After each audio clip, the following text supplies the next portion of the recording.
భారత్ పాక్ సరిహద్దులలో వాస్తవంగా భారత్ పాకే కావచ్చు, భారత్ చైనా సరిహద్దులు కావచ్చు, భారత్ బంగ్లాదేశ్ సరిహద్దులు కావచ్చు, భారత్ చైనా సరిహద్దులు కావచ్చు, ఈ సరిహద్దుల్లో ఉండే వాళ్ళ ప్రజల బాధ ఏంటంటే భారతీయులే.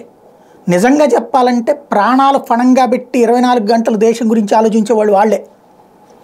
అవతల దేశాలు చొరబడతంటే వాళ్ళని ఆపగలిగినటువంటి వాళ్ళు వాళ్ళే. వాళ్ళే నిజమైనటువంటి రక్షకులు. మన సైన్యం వాళ్ళకి సపోర్టింగ్గా ఉంటుంది. ఆ ప్రాంతాల ప్రజలు కనుక భారత్ని ద్వేషిస్తే అవతల ఉన్నటువంటి దేశం వాడు ఈజీగా ఆక్రమించుకోవచ్చు. కానీ మన దౌర్భాగ్యం ఏంటంటే అక్కడ వాళ్ళకి మంచినీటి సదుపాయాలు, అక్కడ వాళ్ళకి కావాల్సినటువంటి విద్యుత్ సదుపాయాలు కల్పించడంలో ప్రభుత్వాలు మీనమేషాలు లెక్కించడం అంటే 1 రోజు 2 రోజులు అనుకోవచ్చు. 75 ఏళ్ల నుండి అదే జరుగుతుంది. నరేంద్ర మోడీ వచ్చిన తర్వాత చేస్తున్నటువంటి పని ఈశాన్య రాష్ట్రాలకి రోడ్లు వేయటం దగ్గర నుంచి, కాశ్మీర్ ప్రాంతానికి రోడ్లు వేయడం దగ్గర నుంచి, ఈ సరిహద్దులకి రహదారుల నిర్మాణం, దాని తర్వాతన విద్యుత్, 75 ఏళ్ల తర్వాతన లైన్ ఆఫ్ కంట్రోల్ ప్రాంతానికి సరిహద్దు ప్రాంతాలన్నిట్లలో కూడా కంటిన్యూస్ పవర్, అట్లాగే కంటిన్యూస్ టవర్, సెల్ ఫోన్ టవర్స్ని ఏర్పాటు చేశారు.